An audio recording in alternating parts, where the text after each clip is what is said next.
안녕하십니까, 이진우입니다. 변액보험 가입하신 분들 많이 계시죠. 이게 참 유지를 하려고 해도 손해, 해약을 하려고 해도 손해, 이러지도 저러지도 못하고 있던 참 애물단지 보험 중에 하나인데, 요즘에는 국내외 주식시장이 전에 없는 호황을 누리면서 요즘 변액보험에 다시 돈이 몰리고 있다고 합니다. 지난해에, 그러니까 초회보험료, 새로 계약 맺은 보험의 첫 번째 보험료 낸 게 이 돈이 얼마나 되나 봤더니 무려 3조 원가량 됐다고요. 한쪽에서는 변액보험에 새로 가입하는 분들도 이렇게 많고, 또 한쪽에서는 해약하는 분들도 참 많다고 합니다. 오늘은 변액보험 최근 어떤 동향이 있는지, 그리고 변액보험이 기본적으로 어떤 상품인지, 그리고 어떤 장단점이 있는지까지 자세하게 배워보겠습니다. 혹시 궁금하신 점 있으시면요, 참여하실 문자번호 샵 8001번으로 질문 보내주시면 저희가 방송 중에 반영을 최대한 해보겠습니다. 짧은 문자는 50원, 긴 문자는 100원, 정보 이용료가 있습니다. 2월 4일 목요일 손에 잡히는 경제, 광고 듣고 바로 돌아오겠습니다. 네, 경제 뉴스부터 챙겨 들어보겠습니다. 오늘은 어예진 경제 전문 기자와 함께합니다. 어서 오세요. 안녕하세요. 참 말도 많고 탈도 많고 네. 공매도 문제입니다. 네. 결국은 정부가 결론을 내렸어요. 이제는 안 바뀌는 거. 네. 원래는 3월 중순부터 시작하기로 했었는데 한 45일, 48일 정도 더 연장해서 네네. 5월 3일부터 공매도를 시작한다, 이렇게 밝혔군요. 맞습니다. 이 당초에는 3월 16일에는 뭐 전 종목을 재개한다 이런 기조를 가지고 있긴 했거든요. 예. 근데 뭐 최근에 정치권과 개인들의 반발을 감안해서 오는 5월 2일까지 공매도가 금지를 되고요. 그다음에 5월 3일부터는 공매도가 일부 재개가 되는데, 재개 자체는 말씀하신 것처럼 여지없이 확정된 사안입니다. 예.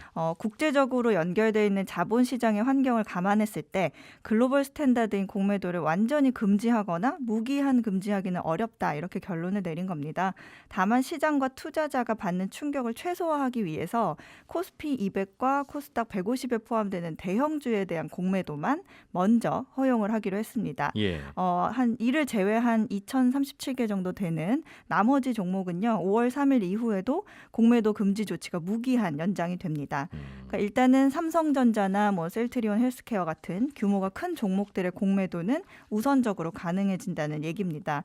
근데 이 참고로 뭐 코스피 200 같은 이런 대형주 종목들이 코스닥 150 이런 게 6월, 12월마다 구성 종목을 재선정하잖아요. 예. 근데 이때 제외되는 종목들은 또 공매도가 금지되는 거고요. 그러면 이게 만약에 공매도 대상이었다가 어느 날 기준으로 그 바스켓에서 빠져나가게 되면, 네.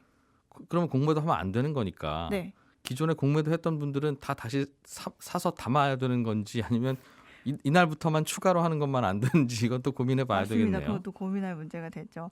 이게 홍콩식 공매도 가능 종목 지정 제도라는 걸 참고를 한 건데, 예. 시총 규모나 유동성을 고려해서 거래소가 수시로 공매도가 가능한 종목을 업데이트하는 겁니다. 원래 공매도라고 하는 건 장점이 뭐냐고 하면 적정 가격을 찾아가는 데 더 효율적이다. 네. 조금 더 쉽게 얘기하면 괜히 단기 급등하는 종목에 대해서 견제를 할 수 있다는 건데, 맞습니다. 이런 거는 오히려 소형주에 더 많은데, 우리나라 코스피 코스닥 다 합치면 한 2,000개 정도 되니까 한 350개 정도에만 공매도를 하겠습니다, 그 말이군요. 네. 뭐 그것도 그러면 3월 중순부터 그렇게 하지, 원래 계획대로 왜 한 2달 정도 가까이 미루느냐, 여기에 대해서도 말들이 많군요. 왜 정부는 이 기간이 왜 필요하다고 하는 겁니까? 금융위 얘기를 들어보면 예. 그간 지적받은 문제에 대한 시스템을 좀 고치고 시범 운영을 한번 해보는데 최소한으로 필요한 시간이 2달 정도고, 좀 더 강화된 불법 공매도 처벌이 오는 4월부터 시행된다는 점을 고려했다, 이렇게 얘기를 하는데요. 예. 시장 반응은 4월 지자체장 보궐선거로 의식한 것이 아니냐, 이런 해석이 좀 지배적이죠. 그러게요. 자, 그러면 그 사이에 고치겠다는 게, 그동안 네. 기관과 외국인들은 공매도를 하기 쉽고, 여기저기서 물량 구하기도 쉽고, 물량을 구해야 이제 공매도를 할 수 있으니까. 그렇죠. 그런데 개인들은 그거 구하기가 어렵고 빌려주는 데도 없다. 이 불균형을 좀 고치자는 거였는데, 네. 그게 해결된다는 겁니까? 5월부터는? 그때까지 제도 개선을 좀 마무리하겠다는 입장인데, 예. 그중에 좀 말씀하신 것처럼 대표적인 것이 개인들의 주식 차입 규모 확대입니다. 개인들이 원래 공매도에 활용할 수 있는 주식 대여 규모가 2019년 기준으로 약 230억 원이었던 거를 오는 4월 말까지 2조 원에서 3조 원 가량 물량을 확보할 예정이라고 밝혔거든요. 예. 보통 뭐 외국인이나 기관은 뭐 예탁원 같은 곳에서 아니면 서로 이렇게 쉽게 대여나 차입을 할 수 있는데 네. 개인들은 이 시장 신뢰도가 좀 없다고 봐서 좀 복잡하게 돼 있잖아요. 근데 이거를 좀 마련해달라 증권사에 이렇게 돼서 얘기가 좀 된 것 같습니다. 예. 그래서 외국인과 기관 대차 시장 규모가 한 67조 원 정도거든요. 그러니까 원래 3,000분의 1 수준에서 20분의 1 수준으로 기울기가 좀 줄어들게 되는 겁니다. 여전히 외국인과 기관이 빌릴 수 있는 물량의 풀은 더 크군요. 크죠. 그 중에서 일부 빌려와서 개인용으로 좀 돌리는 모양이에요. 네. 중간에서 정부가. 그렇습니다. 이 밖에도 개인 공매도 기회는 늘리지만 또 위험한 기술이잖아요. 그래서 이런 보호를 위해서 초기에는 개인들의 공매도 거래 한도를 3천만 원으로 제한을 하고요. 일정 조건을 갖추면 점점 늘리다가 제한을 두지 않겠다고 했고 개인 전문 투자자로 등록된 경우에는 처음부터 아예 한도를 적용하지 않기로 했습니다. 예. 근데 또 투자자들 사이에서는 공매도 세력이 개인 투자자 대비 절대적인 수익을 챙기는 문제가 있다. 개인들의 재산을 쉽게 가져가는 구도를 좀 개선하지 못했다. 이런 비판도 있고요. 사실 뭐 헤지펀드 쪽에 계시는 분들 얘기를 들어보면 뭐 원래 공매도 하려면 거래가 많아야 되고 시총도 커야 되니까 예. 뭐 이렇게 제한을 둔 거는 뭐 나쁘지는 않은데 전문가도 사실 이건 너무 어려운 기술이다. 그래서 이런 얘기도 많이 나오죠. 그런데 네. 작년 3월 이전에는 그 어려운 기술을 네. 누구나 다 할 수 있었잖아요. 개인들도. 어쨌든 참 제도가 좀 잘 바뀌기를 바라보겠습니다. 하필이면 또 4월에 선거가 있어서 하필이면. 정부가 고용보험료 인상을 추진한다는 소식이 있습니다. 이 고용보험료는 4대 보험 중에 하나고 네. 근로자는 월급 통장에서 자동적으로 떼어가는 건데 예. 그 돈 모아뒀다가 이제 실업을 하게 되면 실업급여 나오는 그 재원이죠. 네, 맞습니다. 이 근로자와 사업자가 절반씩 낸 보험료를 조성을 해서 뭐 실직했을 때나 아니면은 뭐 육아나 출산휴직 받을 때 그 휴직급여 이런 것이 비용들이 다 여기서 나오는데요. 고용보험료 인상을 추진한다는 소식이 있습니다. 지금 고용보험 기금의 고갈 우려가 높아지면서 나온 얘기인데 예. 고용기금 전체 누적 적립금이 2017년 10조 원에서 매년 감소해서 2019년 7조 8천억 원으로 집계가 됐는데요. 지난해 적자 규모가 8조 원에 가깝다고 합니다. 그러니까 사실상 적립금이 바닥이라고 보는 상황입니다. 그런데 어제 박화진 고용노동부 차관이 재정 건전화 문제 해결 방법은 보험료율 인상으로 귀결될 수밖에 없다. 이렇게 의견을 밝힌 겁니다. 그래서 예. 상반기 중에 보험료 인상이 검토될 것으로 보입니다. 뭐 보험이라는 게 우리 자동차 보험 가끔 적자 난다고 하는 구조 들여다보면 네. 사고가 많이 나거나 네. 아니면 보험료가 너무 싸거나 둘 중에 하나 또는 둘 다일 텐데 예. 대책은 사고를 줄이거나 그렇죠. 보험료를 올리거나.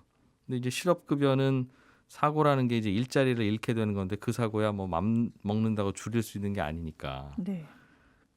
고용보험료 이 기금 쌓아놓은 기금이 자꾸 구멍 나는 근본적인 이유는 뭡니까 지금?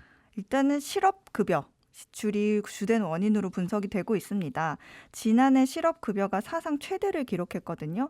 실업급여만 11조 8천억 원 넘게 지급이 됐는데 예. 이게 그 전년 2019년 대비 46%가 급증한 규모입니다. 예. 그리고 또 최근 젊은 세대 사이에서 6개월짜리 단기 일자리를 구한 뒤에 그만두고 구직급여를 받으며 쉬는 식으로 이렇게 예. 취업과 실업을 반복하면서 이 실업급여를 타가는 사람들이 늘고 있다고 합니다. 이거를 이른바 실업급여 중독자라고 부르는데요. 예. 지난해 이런 식으로 중복수급한 사람이 14,000명, 금액으로는 3,700억 원이 넘습니다. 그러니까 이런 이유 때문에 공공자금관리기금이라는 곳이 있는데 이게 기금의 기금이라고 생각하시면 됩니다. 여러 기금들이 있는데 혹시 거기에서 급전 필요하면 빌려주는 또 기금. 네. 이 공공자금관리기금이란 곳에서 4조 원 넘게 대출까지 받았는데도 올해도 3조 원가량 또 빌려야 하는 상황이고요. 이미 이게 공짜로 빌리는 건 아니거든요. 이자를 내야 되겠죠. 그렇죠. 그래서 이미 이 부분에 대한 이자가 1,000억이 넘는 상황이어서 이자 부담까지 짊어진 상황입니다. 또 실업급여 보장성이 강화되면서 기금 소진 속도가 빨라졌다는 분석도 나옵니다. 좀 전에 언급하신 실업급여 중독자라는 표현 아주 좋은 표현은 아닌데 네. 뭐 받는 분들 좀 억울하게 느껴질 수도 있고 맞습니다. 그런데 이게 이제 6개월 일하고 6개월 이상 일했어야 이제 실업급여가 나오니까 딱 거기만 일하고 그만두고 다시 실업급여 신청해서 받고 한다는 건데 저 의도적으로 그런 분이 일부 있을 수 있다는 네. 건데 그 말은 그냥 최저임금 받고 아르바이트를 하나 그냥 네. 실업급여를 신청해서 받나 그 돈이 별 차이 없기 때문입니까? 그런- 그런 구조예요 지금? 지금 뭐 그런 구조 그 보장성이 예전보다 더 높아졌어요? 보장성이 좀 2019년 이쯤에 좀 음. 높아졌는데요. 예. 2019년 10월입니다. 예. 실업급여 지급 수준이 인상된 거를 이제 얘기를 하는데 이때 네. 평균 임금이 평균 임금의 50%에서 60%로 아. 이 지급 기준이 늘어난 거죠. 100만 원 받던 분은 50만 원쯤 주다가 60만 원쯤 드리는 걸로. 그래서 실업급여를 받을 수 있는 기간도 좀 늘어났어요. 30일 더. 그리고 이것 말고도 올해는 전국민 고용보험 가입 얘기가 또 있잖아요. 예. 이런 부분이 조금 더 적자를 야기할 수 있는 요인되고 있는데 지난해 12월 예술인에 이어서 7월 특수 고용 노동자, 향후 예. 자영업자까지 편입시킬 예정이거든요. 그러니까 가입자 수를 늘리고 전국민 실업급여를 추진하는 데 있어서 만약에 이게 세입보다 세출이 더 크게 짜여지면 안 하는 이만 못하는 오히려 적자는 더 적자는 커질 더 커질 것으로 거고. 우려되고 있습니다. 이게 참 실업급여라는 게 이상적으로는 받던 월급 줘야 되잖아요. 그래야 충격이 없죠. 그렇죠. 그렇죠. 근데 받던 월급을 다 주면 그러면 회사 안 다니는 거랑 같네. 이렇게 되면 또 문제고. 그렇습니다. 이게 참 미국도 그래서 그 어떻게 하는지 그게 참 고민이라는데 그 코로나 지원금을 얼마나 줘야 되는지를 받던 월급보다 더 많이 주면 직장 복귀를 안 하시고 미국인들도 또 적게 주자니 힘들 것 같고 이게 참 맞습니다. 고민이라는 거예요. 공통적인 문제죠. 어예진 경제전문기자였습니다. 고맙습니다. 감사합니다. 네, 변액보험에 대해서 자세하게 알아보겠습니다. 행복자산관리연구소 김현우 소장님 어서 오세요. 네, 안녕하세요. 이름을 들어보면 뭐가 자꾸 변한다는 느낌이에요. 예. 그런 의미죠. 맞습니다. 변액보험. 액수가 변하는데 예. 우리 일반 보험도 시간이 지나면 액수가 변하잖아요. 그런데 일반 보험은 정해진 이율대로 시간이 지나가면 차곡차곡 올라가거나 예. 또 뭐 중간에 이제 보험금은 정해진 대로만 받죠. 근데 변액보험은 내가 낸 보험료가 투자가 되는 보험이다 보니까 그 투자 실적에 따라서 매일매일 보험금이 변동을 합니다. 해약금과 보험금이 매일매일 바뀐다. 네. 알 수가 없다. 이렇게 보시면 됩니다. 그러니까 쉽게 말하면 매달 내는 보험료로 주식 투자하는 보험이에요? 주식에도 들어갈 수 있고 채권에도 들어갈 수 있는데 예. 주로 사실은 직접 투자는 아니고 펀드에 예. 들어가는 거죠. 펀드가 그 돈 받아서 주식 투자하기도 하고 그렇습니다. 채권 투자하기도 하고. 네, 뭐 섞어서 하기도 하고요. 그러면 나는 안전하게 채권 투자만 할래요? 할 수도 있고 다. 그렇습니다. 나는 다 주식에 이른바 몰빵입니다. 네, 할 이제 수도 있어요? 네, 상품에 따라서 다르긴 한데요. 그 일반적인 변액보험 같은 경우에는 주식형 펀드를 100% 다 들어갈 수도 있는 반면에 예. 변액연금이라고 하는 상품이 있어요. 그러니까 펀드에 투자되는 보험이긴 한데 그 기능이 연금인 상품. 예. 그 중에서도 원금을 보장해주는 보증형 상품이라는 게 있는데 음흠. 그거는 원금을 보장해주기 위해서 뭐 일정 비율 이상 50% 예를 네. 들자면 그 정도는 채권에 의무적으로 들어가야 된다거나 해서 개인적으로 마음대로 고를 수는 없는 상품들이 일부 있기는 있습니다. 그러니까 변액연금은 내 맘대로 다 자유롭게 주식에 넣을 수는 없고. 완전히 그렇진 않아요. 또 무보증형 상품이라고 있거든요. 예. 원금을 보장하지 않는. 연금으로 받긴 받는데 예, 보험회사한테 왜 원금까지 다 무너졌습니까? 이 항의 안 하기로 약속하면 예, 그런 상품 같은 경우에는 100% 다 주식형 펀드를 고를 수가 있고요. 예. 아무튼 매달 내는 보험료를 결국은 그럼 펀드에 넣는 보험인데 네, 그럼 이 펀드에 어떤 펀드에 넣을지에 따라서 결과가 많이 다를 텐데요. 많이 다르죠. 그 선택은 누가 합니까? 계약자가 합니다. 스스로? 네, 처음에 가입할 때도 하고 이제 납입을 어떻게 하실 거예요? 해서 저는 주식형 펀드에 넣겠습니다. 혹은 예. 뭐 미국 주식형 펀드에 넣겠습니다. 이렇게 선택을 해서 넣다가 중간에도 바꿀 수 있어요. 네. 중간에 이제 쌓인 돈이 있을 거잖아요. 적립금이라고 하는데 이렇게 납입된 적립금을 어디로 넣겠습니다. 어디로 투자하겠습니다. 그걸 이제 계약자가 중간에 바꿀 수도 있고 또 넣고 있던 거 네. 앞으로 들어갈 거는 안전하게 무슨 채권형으로 넣어주세요. 이런 것도 보험사가 정해놓은 횟수 내에서 네. 그렇게 정해서 바꿀 수가 있습니다. 그 횟수라는 거는 충분히 바꿀 만큼 줍니까? 네, 현실적으로는 충분히 바꿀 만큼 줍니다. 왔다 갔다 하면서. 예. 뭐 1년에 4번에서 12번 정도 바꿀 수 있으니까 수시로 사실 일반 펀드를 가입하더라도 그렇게 많이 바꾸진 않거든요. 왜냐하면 일반 펀드를 가입했다가 해지를 하게 되면 일정 기간이 경과하기 전까지는 수익금을 회수를 해요. 먹튀를 방지하기 위해서 소위. 그렇기 때문에 일반 펀드도 최소한 일정 기간 지나게 되는데 변액보험도 마찬가지인 거죠. 장점은 그러니까 다양한 펀드를 예. 왔다 갔다 하면서 왔다 갔다 하는 비용이 적게. 그렇죠. 왔다 갔다 할 때는 비용이 적게. 대신에 거기 한번 입장할 때는 비싸게. 뷔페 식당이라고 보시면 돼요. 들어갈 때 입장료가 비쌉니다. 즉 네. 보험료를 내가 10만 원을 내고 예. 펀드를 고를 거예요라고 하면은 10만 원이 전부 다 펀드에 투자가 되는 게 아니라 저축형 변액보험임에도 불구하고 최소한 한 10에서 15% 정도는 사업비, 수수료를 보험사가 떼고 9만 원이나 8만 5천 원만 들어간다. 맞습니다. 내 펀드에. 예. 그런데 펀드를 자유롭게 고르고 넘나들 수 있는 편리함은 있다. 네, 그 장점은 있는 거죠. 그럴 거면 그냥 펀드에 가입하지 왜 굳이 변액보험을 가입해서 그 돈으로 다시 펀드에 넣는 그런 번거로운 일을 하지? 라는 생각도 그렇죠. 들어요. 왜냐하면 펀드에 그냥 가입하면 한 달에 내가 10만 원 넣을 거는 그 10만 원이 다 펀드에서 돌아갈 텐데 네. 지금 말씀하신 대로 10만 원 넣었는데 8만 5천 원만 돌아가면 네, 네. 그렇게 해서 얻을 게 뭘까 이런 생각도 들고요. 그 변액보험에서 돌아가는 펀드들이 일반 펀드랑은 다릅니까? 아닙니다. 그러니까 같은 유형의 펀드라고 한다면은 네. 투자하는 대상도 똑같고요. 예. 뭐 규제도 똑같습니다. 그러니까 일반 펀드랑 같다라고 보시면 되는데 다른 점은 뭐냐면 일반 펀드는 우리가 아무나 은행이나 증권사 가면 네. 아무나 가입을 할 수가 있잖아요. 예. 그런데 이 변액보험 내에 있는 펀드는 해당 보험 가입자만 선택을 할 수가 있어요. 그 외부에서 못 들어옵니다. 특정 보험사의 가입자만. 그렇습니다. 변액보험 가입자만. 네, 이게 어떻게 들어보면 그러면 나만 선택할 수 있는 좋은 펀드인가 싶은데 사실 그렇지가 않은 게 이 펀드를 굴리는 거는 일반 펀드 굴리는 곳과 마찬가지인 자산운용사라는 곳에서 굴립니다. 예. 그런데 자산운용사가 돈을 벌어가는 구조를 보면 펀드에 쌓인 돈 설정액의 뭐 0.4% 정도 평균적으로 네. 그걸 보수로 연간 받아가요. 예. 그러니까 뭐 100억이 쌓였다라고 한다면 한 4천만 원 정도가 연간 수입이 되겠죠. 돈이 많이 쌓인 펀드를 굴려야 펀드 매니저 월급이 늘어난다는 뜻이네요. 그렇죠. 근데 예. 일반 시중에 나와 있는 공모 펀드를 보면 뭐 1,000억, 2,000억은 쉽게 볼 수 있고요. 예. 조 단위가 넘어가는 펀드들도 많이 있거든요. 음. 근데 변액보험에 있는 펀드들을 보면 100억 원이 넘는 펀드가 한 절반도 안 돼요. 아, 가입자들이 많지 않고 그 많지 않은 가입자들 대상으로 또 잘게 여러 가지 종류를 해야 되니까. 그렇죠. 그리고 새로운 보험 상품을 만들면 어떤 보험사들은 과거에 있었던 변액보험의 펀드를 활용하지 않고 새 펀드를 출시합니다. 그럼 이제 과거 상품을 가입한 분들의 펀드는 어떻게 보면 버려지는 거죠.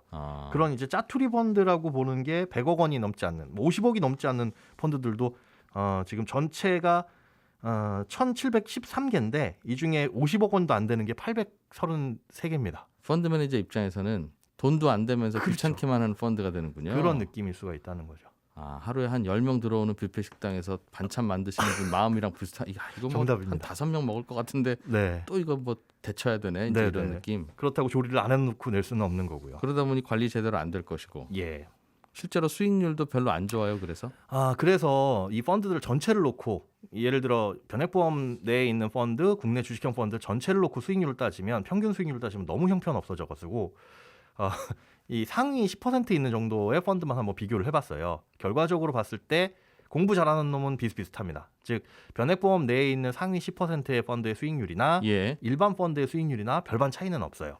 하지만 그 밑으로 갈수록 이제 격차가 많이 벌어진다. 형편없는 펀드들이 변액보험에 더 많이 모여 있더라. 예, 그렇게 보시면 됩니다. 이유는 방금 설명하신 대로 아무래도 그런 구조적으로 구조적인 그런 이유가 문제는 있겠죠. 있고 네. 결국 그러면 변액보험 가입하신 분들은 내 펀드가 잘 돌아가는지 네, 1번 그거죠. 수시로 잘 봐서 네. 여기도 주식형 펀드인데? 라고 생각한다고 해서 같지 않다는 말이군요. 네, 차라리 인덱스 펀드가 더 나을 때가 있어요. 그러니까 제가 말씀드린 그 펀드의 수익률은 펀드 매니저의 운용 능력에 따라서 성과가 달라지는 액티브 펀드인데 예. 그거보다도 지수를 추종하는 인덱스 펀드가 수익이 더 잘 나올 때가 있으니까 예. 제가 설명드린 것처럼 내 변액보험의 펀드를 보니까 설정액도 너무 작고 이 펀드 자체가 잘 운용을 못하더라 그러면 알겠어요. 그 중에 인덱스 펀드를 고르시는 것도 한 가지 방법일 수 있습니다. 지금까지만 설명 들으면 예. 굳이 변액보험을 왜 가입하지? 라는 생각, 좋은 게 뭐 하나도 없네 하는 느낌은 드는데 네. 한 가지 좀 요즘 바뀌는 변화 중에 하나가 네. 이게 세금을 그러니까 10년 이상 굴린 변액보험에서 얻어지는 수익은 세금을 안 걷어가는 비과세 혜택이 있잖아요. 그렇습니다. 과거에는 어차피 주식 투자해도 비과세인데요. 네네. 뭐 이러니까 어차피 변액보험을 가입할 이유가 없는데 네. 2023년부터입니까? 이거는 맞습니다. 이때부터는 주식 투자한 돈의 20%인가를 그러니까 번 돈의 20%를 세금으로 내야 되니까 네, 5천만 원 넘어가면요. 변액보험 주머니에서 10년 이상 굴린 주머니 그 주머니에서 펀드를 굴리면 그 세금 안 내도 됩니다. 안 내도 됩니다. 그러면 그건 또 그게 괜찮잖아요. 유일한 장점이라고 볼 수가 예. 있겠어요. 그러니까 일반 펀드와 변액보험을 비교를 하는 건 사실은 적절하지는 못합니다. 예. 그러니까 보험을 내가 가입하려고 하는데 금리형 보험을 가입할까 변액형 보험을 가입할까 이 두 가지 중에 선택을 해야지 네. 아예 이제 펀드와는 전혀 다른 상품이다라고 보시는 게 맞고 그렇다면 이제 변액보험을 어떻게 활용할 것이냐를 놓고 봤을 때 지금 네. 가입하신 분들도 많이 있잖아요. 예. 이런 분들 같은 경우에는 2023년부터는 투자를 활발하게 하시는 분일 경우 예. 주식형 펀드나 주식에서 난 수익이 연간 5천만 원을 초과하면 세금을 뭐 20% 이상 떼기 때문에 네. 이런 분들 같은 경우는 이걸 주머니로 비과세 주머니로 활용을 하는 것도 나쁘진 않지만 그때도 당연히 세금보다 혹시 수수료가 더 크진 않은지 무슨 이 부분도. 변액보험 안에서 떼는 수수료 그렇죠. 10만 원 부으면 8만 5천 원만 돌아가니까 네, 물론 이제 추가 납입을 하게 되면 수수료가 0%에서 2% 왔다 갔다 하긴 하는데요. 그런 부분들도 알겠어요. 좀 고민을 해보셔야 됩니다. 결론은 새로 가입하는 분들에게는 별 매력이 없는 상품인 것 같고 그렇죠. 다만 그게 10년 전에 가입했거나 가입한 후에 한 10년이 넘어갈 것 같으면 이제 세금 깎아주는 혜택이 좀 있으니까 그건 고민해 볼 만하고 네, 그렇습니다. 세금을 깎아줄 거면 그럼 뭐 다 깎아주던가 해야지 왜 보험 상품 가입할 때만 이런지는 모르겠어요. 네. 중간에 이제 안 찾아가는 뭐 그런 것에 대한 인센티브인가요? 질문 좀 받아보죠. 네. 5134번님께서 변액보험 가입한 지 16년 됐는데 보험회사에서 이거 깨라고 연락이 왔습니다. 네. 어떻게 하면 좋겠습니까? 이 경우가 뭐냐면 예. 저축성 보험이다 보니까 이 혜택이 거의 없긴 하지만 사망보험이 깔려 있어요. 그런데 예. 그 사망보험에 대한 보장이 예. 자연식 보험료로 들어갑니다. 즉 시간이 갈수록 위험률이 올라가요. 예. 그래서 보통 통상적으로 봤을 때 60세가 넘어가기 시작하면 여기서 발생하는 비용이 굉장히 커집니다. 예. 아마 그걸 안내받으신 것 같아요. 그래서 예. 본인이 가입한 변액보험이 혹시 저축성이라도 사망보험금이 많이 들어있으면 예. 그 사망보험금에 대한 보장을 줄여달라고 요청을 하시거나 아니면 그게 줄어들지 않으면은 얼마씩 한 달에 사망보장을 위한 위험보험료가 빠져나가는지 확인하시고 요불리를 따져서 해지도 검토를 하셔야 됩니다. 그 말은 변액보험 가입했는데 그런 옵션이 들어있는 상품은 매달 10만 원 낼 때 15,000원씩 떼다가 2만 원, 3만 원을 뗀다는 계속 뜻입니까? 올라가는 겁니다. 그게 보통 이제 60세를 넘어가면서부터 많이 증가를 하더라고요. 알겠습니다. 그러니까 그게 보험의 역할을 하기 위해서 떼기는 하는 건데 그렇죠. 그러나 나는 재테크가 더 필요합니다라고 하면 안 맞는 거죠. 분리해볼 필요가 있다는 말씀이군요. 이렇게 복잡한 걸 가입할 때는 참 쉽게 가입해요. 왜 가입하고 나서 공부를 할까요, 우리는? 이 상품이 제일 어려운 것 같아요. 행복자산관리연구소 김현우 소장이었습니다. 고맙습니다. 네, 고맙습니다. 예, 손에 잡히는 경제는 여기서 마무리하고요. 저는 내일 아침 8시 30분에 또 인사드리겠습니다. 지금까지 이진우였습니다.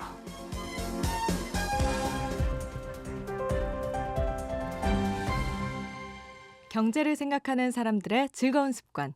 이진우의 손에 잡히는 경제.